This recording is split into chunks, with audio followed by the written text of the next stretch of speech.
반갑습니다. 피플러브 사회적 협동조합 이사장 허정근입니다.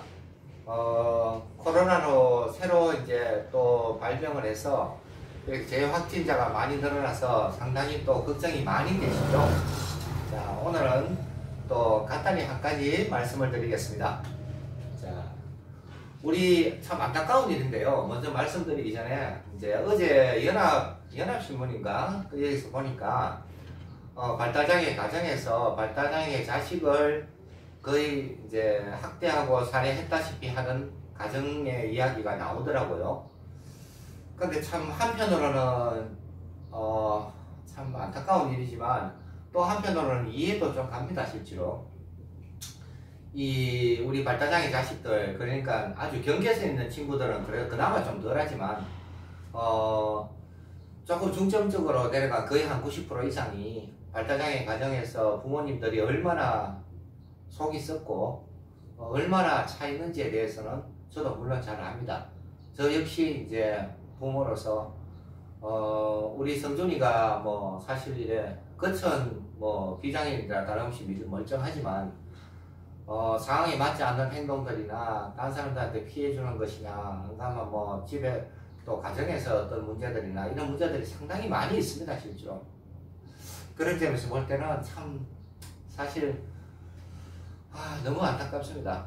그리고 이제 우리 그 아이들이 아이들 입장에서 보면 또 이제 사실 우리 비장애인들하고는 좀 다른 입장이겠죠. 그러니까 어떻게 서로가 인정을 해주고 하는 게 어떤 딴 사람들보다는 일단 가정에서부터 우리 아이의 어떤 장애나 어떤 부분들을 인정해 준 부분이 제일 우선적으로 먼저 되어야 된다고 봅니다. 그리고 이제 오늘 한 가지 말씀드리기 전에 반드시 이제 저하고 만약에 상의하실 분이 있으면 언제든지 전화를 주십시오.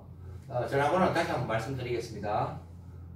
010-4532-0438번입니다. 자, 이쪽으로 전화 주시면 제가 앞만 바꾸더라도 언제든지 같이 이야기할 수 있는 그런 부분이 되었으면 좋겠습니다. 자, 오늘은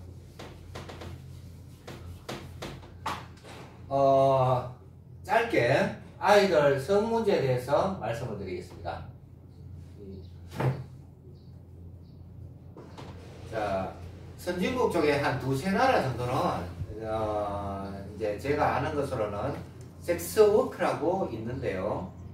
장애인들한테 원하는 만큼의 어떤 행위를 해주고 나라에서 이제 거기에 대한 보수를 지급하는 형태입니다. 이 부분은 뭐 어떤 장애인이든지 이제 이걸 원활을 할 수 있고 쉽게 말해서 이제 이렇게 생각하시면 됩니다.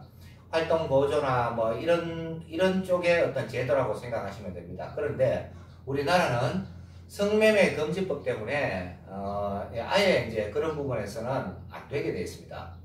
실질적으로 발달장애인들이 이제 나이가 자꾸 들다 보면 어느 정도 몸이 크다 보니까 본능적으로, 이 본능입니다. 성은 본능인데요. 이 본능 때문에 이제 어떻게 해소할 방법이 없으니까 지금까지는 뭐 특수교육이다 뭐다 이제 있지만 아이들을 막 이렇게 땀을 흘려서 열심히 운동시키고 막 어떻게 해서 이제 이런 성에 대한 어떤 부분들을 해소를 시키는 그런 부분은 밖에 없습니다. 지금 현재는. 그런데 저는 생각에 지금까지 제가 한 6년 전쯤인가 그때까지만 해도 성에 대한 강의를 하는 부분들을 거의 전국에 어디 한다 하면 다 이제 다녀봤습니다. 그런데 제 개인적으로 생각하는 거는 이 성에 대한 부분을 강의를 하는데 우리 아이들한테 접목시킬 게 하나도 없습니다. 실제로 그냥 강의일 뿐입니다. 그래서 제가 지금까지 이제 고민을 하고 이건 제 생각을 말씀드리는 건데요. 해소를 할 수 있는 방법은 일단은 행위는 지금 할 수가 없는 입장이니까 이 자위를 해서 이제 해소를 시키는 방법이 있는데요. 이 자위 같은 경우는 결국은 누군가가 이거를 옳게 실질적으로 가르쳐 줘야 됩니다. 자, 그럼 이걸 누가 하느냐? 첫 번째는 어쩔 수 없습니다. 부모님이랑 가족이 해야 됩니다. 뭔가 좀 껄끄러운 일이지만 이 부분은 이제 우리 그 발달장애인들이 이제 성인이 돼 가면서 만약에 몸이 커지고 본능이 이제 어느 정도 올라올 적에는 이 자위하는 방법을 올바르게 해줘야 됩니다. 두 번째, 이게 안 될 때는 우리가 제도를 만들어야 됩니다. 제도를 만들어서 만약에 사회복지사나 이제 요 부분들을 요 성에 대한 자유 부분들을 특별하게 교육을 시켜서 직접적으로 우리 그 발달장애인들한테 가르쳐주는 또 그런 제도를 또 만들어야 되겠죠. 집에서 할 수 없으면. 자, 우리 발달장애 친구들은 뭐 물론 다 그런 건 아니지만 대부분이 그 친구들, 발달장애 친구들 입장에서 보면 첫 번째가 뭔가 하니까 제가 생각에는 성 문제고 두 번째가 친구 문제입니다.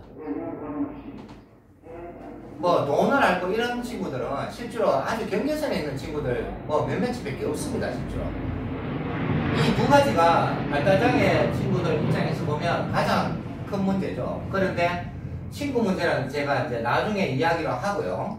일단은 이 성 문제부터 이제 해결을 해야 되는데요.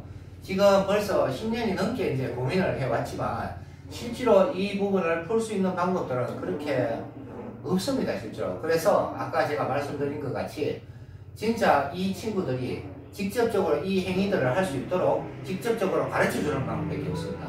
그러면 이거를 그 친구들이 잘할 수 있을 때까지 실질적으로 가르쳐주는 방법, 이 방법밖에 없습니다. 그래야지 어느 정도 이 본능에 대한 어떤 해소가 될 수 있을 거라고 생각합니다. 자, 우리가 지금 비장애인들 마찬가지지만 우리 발달장애 친구도 한 인간인데 모든 사람들이 다 하는 걸 이 친구들을 하지 말라고 그냥 막아놓는 것 자체도 저는 잘못이라고 생각합니다. 이 친구들도 한 인간으로서 자기의 어떤 권리를 뭐 어차피 다는 찾을 수 없겠지만 조금이라도 좀 찾았으면 좋겠고요. 그리고 지금 어떤 그 뭐 강의나 여러 가지 문제들을 하는 것 자체에 정말로 제가 바라는 거는 우리가 피부에 닿는 어떤 진짜 실질적인 부분을 좀 논의를 했으면 좋겠는데요.